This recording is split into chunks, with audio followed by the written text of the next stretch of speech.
Nakakaranas ngayon ng pagtuligsa sa social media si Tony Gonzaga. Well, kamakailan lamang kasi ay na-interview ni Tony si Carlos Yulo, ang girlfriend si Chloe San Jose, at itong si Julius Manalo naman ang latest na na-interview niya. Sa nasabi nga pong post kamakailan lamang nang ma-interview si Chloe San Jose at Carlos Yulo, dito ay ipinagmalaki ni Chloe San Jose ang regalo na natanggap niya mula sa Tony Talks. Nagpasalamat pa si Chloe San Jose kay Tony dahil sa gift na iyon na ibinigay sa kanila. Kaya naman ngayon ay hindi nga maiwasan ng mga netizen na maikumpara si Julius Manalo, Carlos Yulo, Chloe, matapos nga na ma-interview si Julius Manalo kamakailan lamang sa Tony Talks, na ngayon ay nasa 3 million mahigit na nga ang nasabing views. Ibig sabihin nito ay talagang pinanood ang nasabing interview ni Julius. Samantala, hindi pala bayad ang interview ni Julius Manalo sa Tony Talks. Ito'y ayon mismo kay Julius. Pero may magandang paliwanag dito si Julius kung bakit nga walang bayad. Dahil noon pa man daw ay nais na ng asawa niya na si Tony ang mag-interview sa kanya. At sabi niya, Tony, hindi nga daw siya binayaran dahil nga marami ding babayaran si Tony sa pag-interview sa kanya. Dahil may mga staff ito, may studio, maraming staff si Tony Gonzaga na dapat na sweldohan. Kaya naman naiintindihan niya kung sakasakali na hindi na siya mabigyan sa kanyang interview.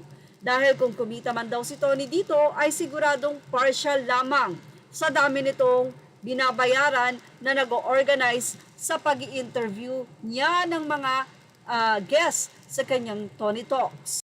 Pero ilang netizen nga ang pinuna, bakit nga daw sila Chloe at Carlos ay mayroong gift samantalang si Julius ay wala. Ito'y dahil ba sa 2 times gold medalist o 2 gold na medalya na mayroon si Carlos Yulo? Kung tutuusin, mas higit daw ang gintong puso na meron si Julius. Samantala ilang mga netizen naman ang kinundi na si Tony.